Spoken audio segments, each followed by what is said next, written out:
You ever been stabbed in the back? Slow, clean, with a smile so polished it almost looked like kindness? Spring 2023, Manhattan, New York. Jordan Bennett sat across from her manager, Karen Whitmore, in a glass-walled corner office that screamed power, yet reeked of politics. "Jordan," Karen said, her voice honeyed and too smooth to trust, "you've been the backbone of our Northeast operations. But when we discussed the regional director role, Samantha just felt more approachable. The team responds to her vibe. She's easier. Easier. Not better. Not more capable. Not more accomplished. Just easier." Jordan didn't flinch, but her nails dug crescents into her palm beneath the table. For nearly 7 years, she had built Hudson's East Coast strategy from the ground up, salvaged sinking deals, brought in high-value clients, designed systems no one else could make work. She'd saved the company millions. And Samantha, a smiling, cocktail hour regular with motivational quotes and coffee selfies on LinkedIn.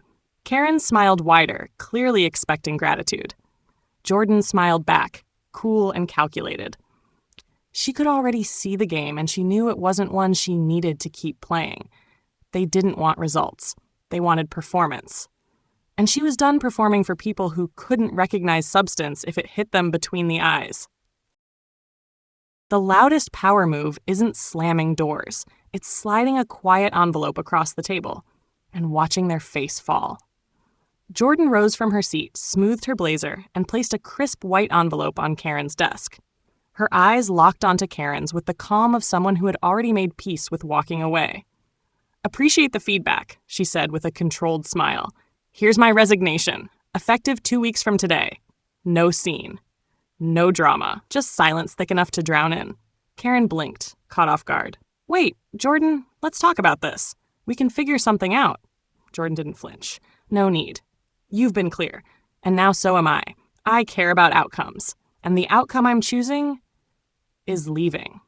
What Karen didn't know, what no one in that building knew, was that tucked inside the envelope wasn't just a resignation letter. It was a confidential executive report detailing a proprietary performance platform Jordan had built over the last 3 years, on her own time, with her own resources. Last week, that system got officially patented. Hudson had no idea they were losing not just a top performer, but the future of operational innovation, and the only person capable of scaling it. The best revenge? Not rage, not noise, just receipts, collected quietly, archived meticulously, and timed like a clockwork trap. Jordan didn't throw a farewell party. She didn't post a grateful for the journey carousel on LinkedIn. Instead, she walked in early, before the lights flickered on, sat at her desk, and began backing up every metric that mattered.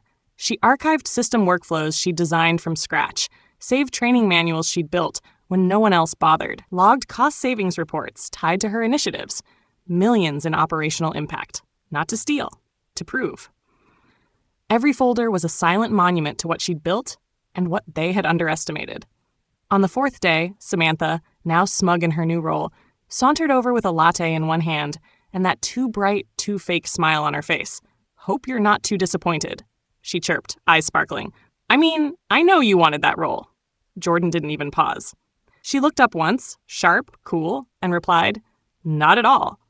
Then turned back to her screen, quietly saving another folder labeled Ops Efficiency Final V3 Approved. "You'll shine."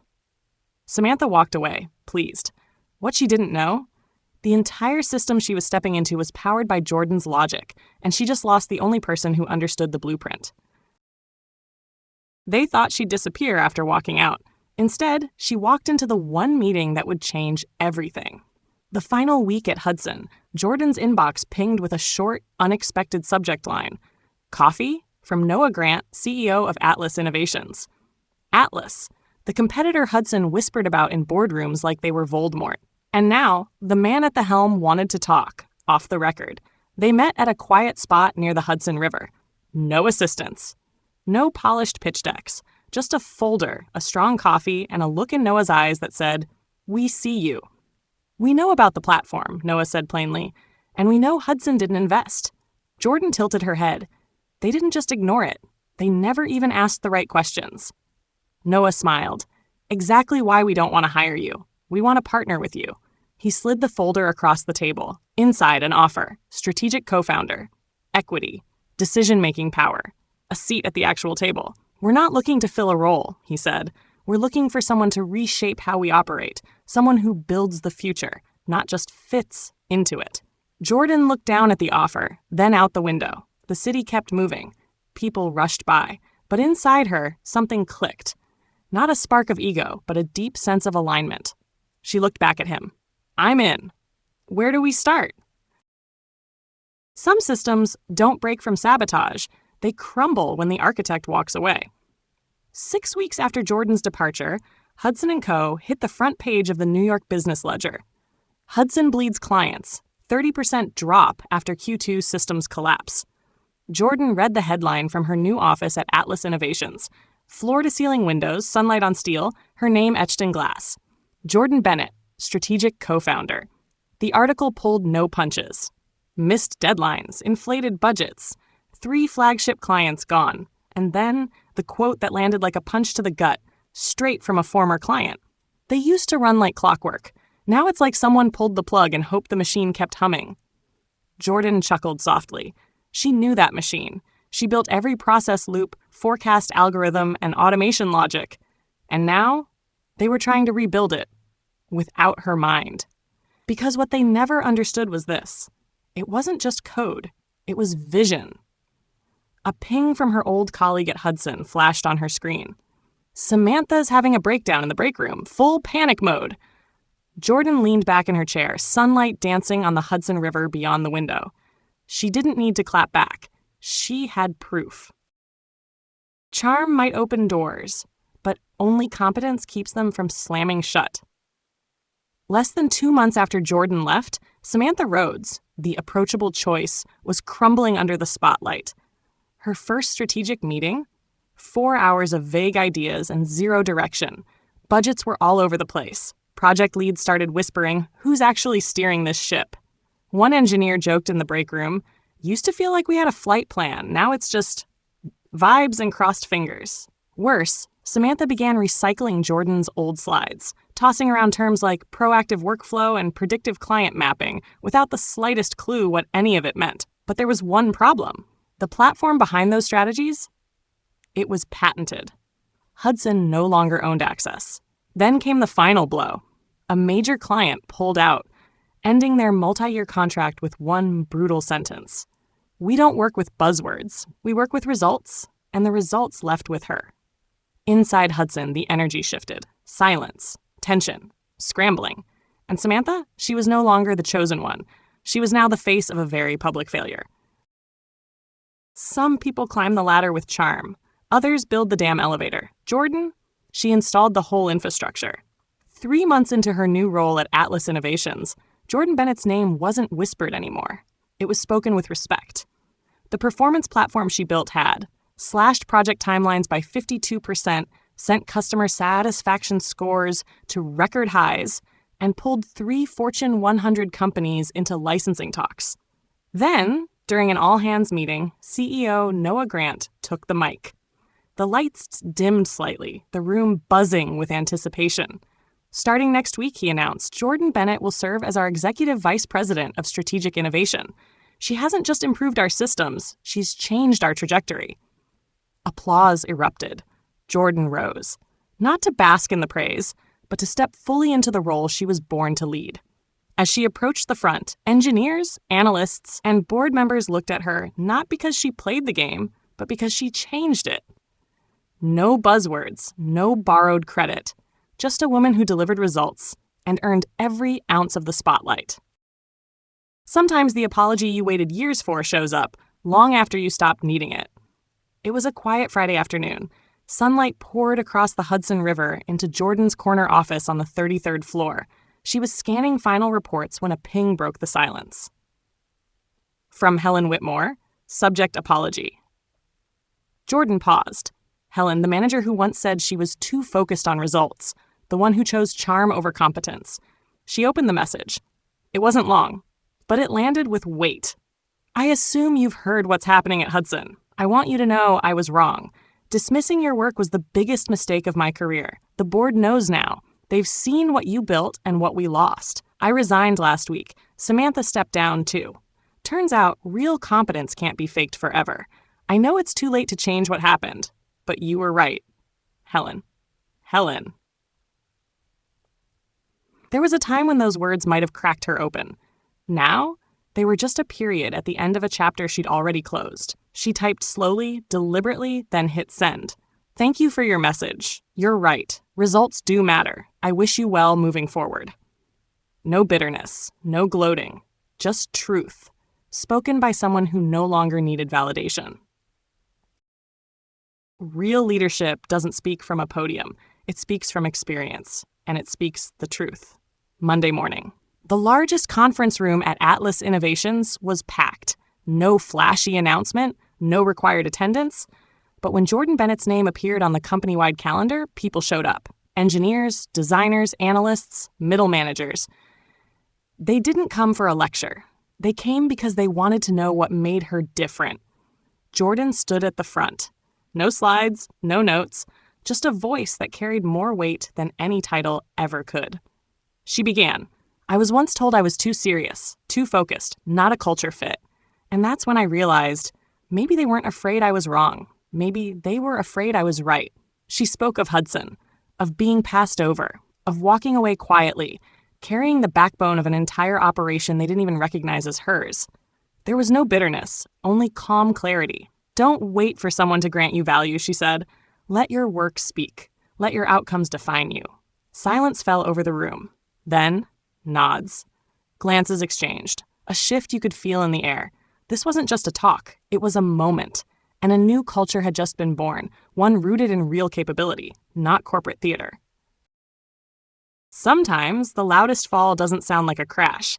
It just looks like a flickering sign on a building no one believes in anymore. That evening, Jordan was driving home from Atlas HQ when she hit a red light on Lexington Avenue. Her car stopped directly across from the glass tower that once housed Hudson & Co. She hadn't meant to stop, but fate did. She looked up. The Hudson sign was still there, but it flickered, weak and unsure. The 12th floor, once strategy, now bore a for lease sign. The 14th, engineering, sat dark, blinds drawn, dust clinging to the windows.